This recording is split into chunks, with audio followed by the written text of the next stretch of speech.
Hello students, कक्षा 12 अध्याय 3 भूगोल विषय में अब तक हम लोगों ने विश्व में जनसंख्या घनत्व और उसके वितरण के बारे में बात की थी। आज हम विश्व के कुछ ऐसे क्षेत्र हैं जिनको घनत्व की दृष्टि से विभक्त किया गया है, अलग अलग भागों में बांटा गया है, उन क्षेत्रों के बारे में बात करते हैं। देखिए कि जनसंख्या घनत्व की दृष्टि से विश्व को कुल 5 क्षेत्रों के अंदर बांटा गया है, जिसमें कुछ क्षेत्र है जहाँ पर अत्यधिक जनघनत्व पाया जाता है, बहुत ही अधिक जनघनत्व है यहाँ पर, और कुछ क्षेत्र ऐसे हैं जिनमें अत्यधिक जनघनत्व की तुलना से थोड़ा कम जनघनत्व है, जिसे अधिक जनघनत्व वाले क्षेत्र कहते हैं। उसके बाद सामान्य जनघनत्व वाले क्षेत्र, चौथे नंबर पर कम जनघनत्व वाले क्षेत्र, और फिर कुछ क्षेत्र ऐसे हैं जहाँ पर जो कि जनविहीन क्षेत्र हैं, उनके बारे में बात करेंगे। तो सबसे पहले हम बात करते हैं अत्यधिक जनघनत्व वाले क्षेत्रों की। तो इन क्षेत्रों के अंदर जनघनत्व 250 व्यक्तियों से भी अधिक होता है। 250 व्यक्ति प्रति वर्ग किलोमीटर से भी अधिक जनघनत्व इन क्षेत्रों के अंदर पाया जाता है। क्योंकि यहाँ पर जनसंख्या निवास के लिए अनुकूलतम दशाएं पाई जाती है, यानी कि स्वास्थ्यप्रद जलवायु होता है और समतल मैदानी भाग होते हैं, मृदा भी उपजाऊ होती है, खनिज संसाधन भरपूर मात्रा में उपलब्ध होता है, और जिसके कारण वहाँ पर औद्योगिक विकास भी होता है, और इसके साथ साथ परिवहन के साधन और जो भी एक मनुष्य के निवास के लिए आवश्यक दशाएं हैं यहाँ पर पाई जाती है। तो इसलिए इन क्षेत्रों के अंदर जनघनत्व अत्यधिक मात्रा में होता है, जो कि 250 व्यक्ति प्रति वर्ग किलोमीटर से भी अधिक होता है। ये जो भाग है वह विश्व के सघन जनसंख्या वाले क्षेत्रों के, जब अपन ने बात की थी जनसंख्या वितरण के बारे में, तो वही क्षेत्र हैं, यानी कि दक्षिणी एशिया, दक्षिण पूर्वी एशिया, पूर्वी एशिया और उत्तर पूर्वी पश्चिमी यूरोप और पूर्वी उत्तर अमेरिका, ये जो क्षेत्र है ये अत्यधिक जनघनत्व वाले क्षेत्र हैं। देखिए यहाँ पर कौन कौन से हैं। पूर्वी एशिया, जिनके अंदर आप लोगों को पहले बताया था मैंने, जापान, चीन और जो हांगकांग, ताइवान वगैरह आता है। पूर्वी एशिया, दक्षिणी पूर्वी एशिया, और उसके बाद आप देखेंगे दक्षिणी एशिया, दक्षिणी एशिया के क्षेत्र जिसमें भारत, पाकिस्तान, नेपाल, बांग्लादेश, श्रीलंका आता है।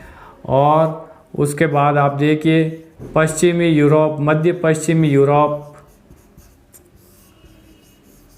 और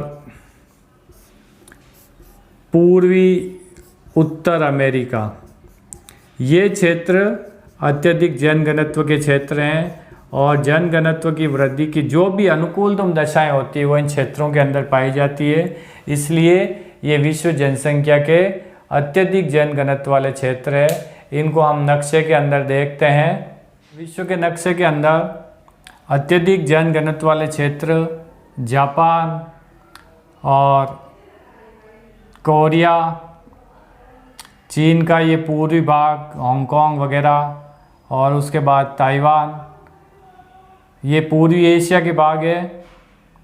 दक्षिण पूर्वी एशिया में Myanmar, Thailand, Vietnam, Cambodia, Indonesia आदि देश, ये दक्षिण पूर्वी एशिया के अत्यधिक जनघनत्व वाले क्षेत्र हैं। और इसके बाद दक्षिण एशिया में देखते हैं पाकिस्तान, भारत, बांग्लादेश, नेपाल, ये दक्षिण एशिया के अत्यधिक जनघनत्व के क्षेत्र। और ये मध्यवर्ती पश्चिमी यूरोप, जिसमें Spain, France, Germany, Italy, Netherlands, Belgium आदि देश आते हैं, ये यूरोप के अत्यधिक जनघनत्व के क्षेत्र हैं। और ये पूरी उत्तरी अमेरिका के क्षेत्र है अत्यधिक जनघनत्व के। इनके बारे में हम लोगों ने पहले भी नक्शे के अंदर देखा था, एक बार फिर जो है वो पुनः स्मरण हो जाए इसके लिए आप अच्छे से देखिए। अत्यधिक जनघनत्व के बाद अधिक जनघनत्व वाले क्षेत्र हैं जहाँ पर जनसंख्या घनत्व 100 से 250 व्यक्ति प्रति वर्ग किलोमीटर होता है। और ये क्षेत्र अत्यधिक जनघनत्व से सटे हुए क्षेत्र, उनके कुछ आंतरिक भाग, उनके आंतरिक सीमांत भाग वाले क्षेत्र होते हैं, जिसके अंदर हम देखेंगे कि दक्षिण पूर्वी एशिया और पूर्वी यूरोप, मध्य अमेरिका, दक्षिणी अमेरिका के तटवर्ती भाग और अफ्रीका के तटवर्ती भाग, दक्षिण पूर्वी एशिया के जो अंदर वाले आंतरिक भाग है और उत्तर पश्चिमी चीन और मध्यवर्ती भारत और दक्षिणी अमेरिका के कुछ भाग जो है ये इस अधिक जनघनत्व वाले क्षेत्रों के अंदर आते हैं। और इस तरह से नक्शे के अंदर अगर अपन देखेंगे तो जो अत्यधिक जनघनत्व के क्षेत्र है उसमें अंदर की तरफ का जो भी क्षेत्र है वो अधिक जनघनत्व वाले क्षेत्र के अंदर आएगा, जिसमें हम कह सकते हैं कि वो सामान्य जनसंख्या वितरण वाले क्षेत्र हैं। नक्शे के अंदर हम देखते हैं इसको, ये देखिए भारत के अंदर यहाँ पर ये जो अत्यधिक जनघनत्व के बाद जो आंतरिक भाग आता है ये, और उसके बाद आप अमेरिका के अंदर ये क्षेत्र देखिए यहाँ पर इसके आसपास, और ये जो क्षेत्र है उसके बाद आप अफ्रीका का ये जो तटवर्ती क्षेत्र है यहाँ पर, तो ये जो क्षेत्र, और यहाँ पर चीन के अंदर ये जो क्षेत्र है, ये क्षेत्र अधिक जनसंख्या वाले क्षेत्र है, अधिक जनसंख्या घनत्व वाले, जिसमें जो है वो जन घनत्व 100 से 250 व्यक्ति प्रति वर्ग किलोमीटर के लगभग होता है। सामान्य जन घनत्व वाले क्षेत्रों में 10 से 100 व्यक्ति प्रति वर्ग किलोमीटर जन घनत्व होता है। और इन क्षेत्रों में अस्थायी कृषि, पशुचारण और ये जो मरुस्थलीय क्षेत्रों के निकट कृषि वाले क्षेत्र है, यहाँ पर ये जनघनत्व लगभग जो है वो 10 से 100 व्यक्ति प्रति वर्ग किलोमीटर पाया जाता है। और ये जो क्षेत्र है वो एशिया, अफ्रीका, उत्तरी दक्षिण अमेरिका के जो घास क्षेत्र है यानी सवाना, पंपास वगैरह, तो वहाँ पर ये सामान्य जनघनत्व वाले क्षेत्र पाए जाते हैं। और कम जनघनत्व वाले क्षेत्रों में जनसंख्या घनत्व 1 से 10 व्यक्ति प्रति वर्ग किलोमीटर होता है। 1 से 10 व्यक्ति प्रति वर्ग किलोमीटर। ये जो क्षेत्र है ये अफ्रीका के सूडान, लीबिया, मलागासी, इसके बाद जो है दक्षिण अमेरिका में अर्जेंटीना का उत्तरी भाग, कनाडा, तो ये कुछ क्षेत्र है जहाँ पर ये कम जनघनत्व वाले क्षेत्र है, जहाँ पर 1 से 10 व्यक्ति प्रति वर्ग किलोमीटर जनघनत्व होता है। आप लोग बुक के अंदर देखेंगे तो ये विश्व के कौन कौन से देश है उसके बारे में आपको पता चल जाएगा। और प्राय जन विहीन क्षेत्र है जहाँ पर जो है वो जनघनत्व 1 व्यक्ति से भी कम प्रति वर्ग किलोमीटर में पाया जाता है।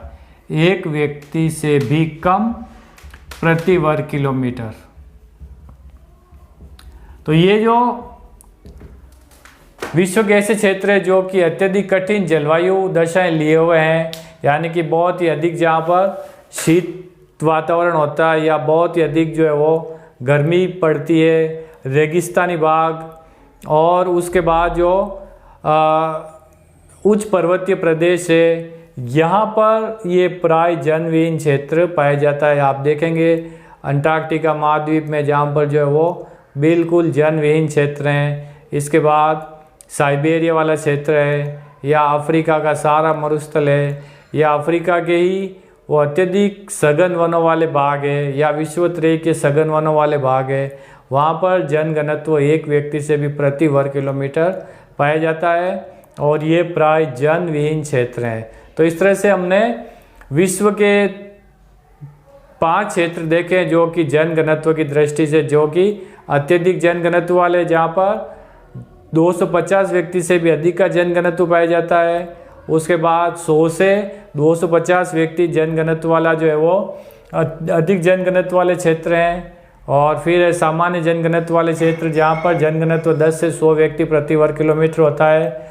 और कम घनत्व वाले क्षेत्र अफ्रीका के जो सूडान, लीबिया, मलागासी और कनाडा वगैरह के भाग है, यहाँ पर ये कम जन घनत्व वाले क्षेत्र है जहाँ पर 1 से 10 व्यक्ति प्रति वर्ग किलोमीटर जन घनत्व पाया जाता है। और जन विहीन क्षेत्र जहाँ पर बहुत ही अधिक जलवायु की कठिन दशाएं हैं, वो जन विहीन क्षेत्र है जहाँ पर 1 व्यक्ति प्रति वर्ग किलोमीटर से भी कम जन घनत्व पाया जाता है। आप अपने बुक के अंदर इस टॉपिक को देखिए और नक्शे के अंदर भी देखिए तो अच्छे से समझ में आ जाएगा। जनसंख्या घनत्व के क्षेत्रों के बाद अब हम जनसंख्या घनत्व को प्रभावित करने वाले कारकों के बारे में बात करते हैं।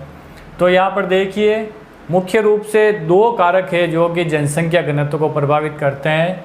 वो है भौतिक कारक और दूसरा है आर्थिक कारक।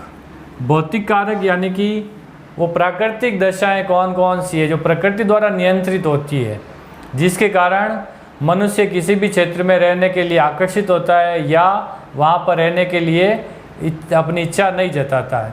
तो वो भौतिक कारक जो कि प्रकृति द्वारा नियंत्रित होने वाले कारक, इसके अंदर पहला जो है वो स्थिति है, यानी कि कोई भी प्रदेश किस क्षेत्र में स्थित है, वह उष्ण कटिबंध में है या शीतोष्ण कटिबंध में है या शीत कटिबंध में है। तो अगर उस क्षेत्र की स्थिति जो है वो मनुष्य को आकर्षित करती है वहाँ पर रहने के लिए, तो हम देखते हैं कि जो शीतोष्ण क्षेत्र है जहाँ पर सम वातावरण पाया जाता है, वहाँ पर जनसंख्या का घनत्व अधिक पाया जाता है। और ये क्षेत्र विश्व के, हमने पहले भी देखा था कि जो 40 डिग्री से 60 डिग्री अक्षांशों के मध्य के जो क्षेत्र है वो लगभग शीतोष्ण कंडीशन के अंदर आता है, शीतोष्ण दशाएं पाई जाती है, वहाँ पर जनसंख्या घनत्व अधिक होता है। इसके अलावा जो मैदानी भाग है या मंद ढाल वाले भाग है, वहाँ पर भी जनसंख्या अधिक निवास करती है। और जो ऊंचे पहाड़ी क्षेत्र है वहाँ पर जनसंख्या कम निवास करती है, क्योंकि पहाड़ी क्षेत्रों में यातायात सुविधाओं के लिए जो है वो अच्छी सुविधाएं नहीं होती है, अच्छी कंडीशंस नहीं होती है, तो वहाँ पर विकास की संभावना भी कम होती है। इसलिए पहाड़ी ढालों पर, ऊंचे पहाड़ों पर जनसंख्या कम होती है और मैदानों के अंदर जनसंख्या अधिक होती है। इसके अलावा जल की उपलब्धता, अपने कृषि कार्यों के लिए और दैनिक जीवन के लिए, जो भी अपने दैनिक जीवन के क्रियाकलाप है उसके लिए जल बहुत ही आवश्यक है। तो जहाँ पर जल अधिक मात्रा में उपलब्ध होगा वहाँ पर जनसंख्या घनत्व अधिक होगा।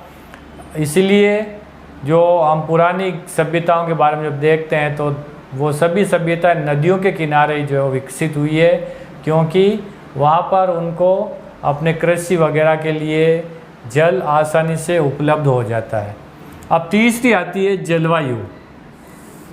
जलवायु में हम देखते हैं कि जो अति शीत प्रदेश या अति उष्ण प्रदेश है, यानी कि जहाँ पर बहुत ही अधिक सर्दी पड़ती है या बहुत ही अधिक गर्मी पड़ती है, उन क्षेत्रों में जनसंख्या कम निवास करती है।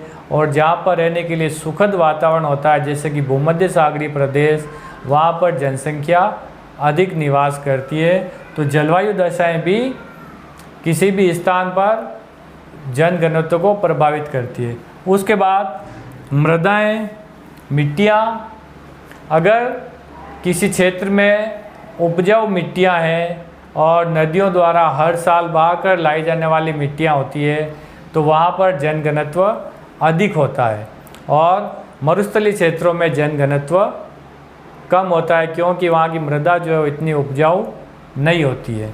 तो ये भौतिक कारक थे, स्थिति, जल की उपलब्धता, जलवायु और मृदाएं। उसके बाद आर्थिक कारक जो कि मनुष्य द्वारा निर्मित होते हैं, उसमें बात करते हैं कि सबसे पहला आर्थिक कारक में आता है खनिज संसाधन। अगर किसी क्षेत्र विशेष में खनिजों की अत्यधिक उपलब्धता है और उनको खनिजों का दोहन करने के लिए अगर मशीनीकरण बहुत ही अधिक मात्रा में अच्छे कंडीशन में है यानी कि खनिज वहाँ से ज़मीन से निकाला जा रहा है, तो वहाँ पर भी जनघनत्व अधिक होगा। और जैसे कि हमने देखा था पश्चिम यूरोप के जर्मनी वगैरह में, जहाँ पर रूर वगैरह कोयला की खदानें हैं, वहाँ पर जनसंख्या घनत्व अधिक होता है। उसके बाद औद्योगिकीकरण, खनिज निकलेंगे तो उसके बाद वहाँ पर उद्योग भी विकसित होंगे। जहाँ पर उद्योग विकसित होते हैं वहाँ पर भी रोजगार की दशाएं अधिक उपलब्ध होती है, वहाँ पर लोग अधिक रहने के लिए आकर्षित होते हैं। उद्योगों के साथ साथ ही वहाँ पर परिवहन, माल ढुलाई के लिए भी रोजगार के अवसर उपलब्ध होते हैं। परिचालक यानी कि ड्राइवर वगैरह अपने ट्रक वगैरह जो सामान लोड करके ले जाते हैं, उनको भी रोजगार उपलब्ध होता है। इसके अलावा बैंक वगैरह भी वहाँ पर खुलेंगे, अस्पताल भी खुलेंगे, और जो पढ़ने की दशा है यानी कि अध्यापक वगैरह वहाँ पर अधिक मात्रा में आएंगे। तो औद्योगिकरण भी किसी स्थान की जनसंख्या एक घनत्व को प्रभावित करने में एक महत्वपूर्ण फैक्टर है। उसके बाद नगरीकरण, नगरों में नागरिक सुविधाएं बहुत ही सुलभ होती है, बहुत ही अच्छी कंडीशन में होती है, यानी कि चिकित्सा है, शिक्षा सेवाएं हैं, परिवहन सेवाएं हैं। तो लोग ग्रामीण जीवन की तुलना में नगरीय जीवन की ओर आकर्षित होते हैं। तो नगरों के अंदर भी जनसंख्या घनत्व अधिक पाया जाता है। और उसके बाद सामाजिक और सांस्कृतिक कारकों के अंदर कि कुछ क्षेत्र ऐसे हैं जो कि धर्म विशेष के लोग अपने क्षेत्र के अंदर जाने में आकर्षित होते हैं। जैसे कि मान लीजिए मक्का है या यरूशलेम है, तो यहाँ पर मुस्लिम या यहूदी जो है वो अधिक जनसंख्या पाई जाती है। यानी कि सामाजिक और सांस्कृतिक कारक, अपने समाज और संस्कृति में व्यक्ति रहना पसंद करता है। तो जहाँ पर उस समाज और संस्कृति को पनपने के लिए विशेष सुविधाएं होती है, वहाँ पर लोग अधिक रहने को आकर्षित होते हैं। तो ये कुछ कारक है जो कि किसी स्थान विशेष की जनसंख्या घनत्व को प्रभावित करते हैं। आप अपनी बुक के अंदर देखिए, इसको वापस पढ़िए ताकि आपका नॉलेज स्थायी हो जाए। धन्यवाद। जय हिंद।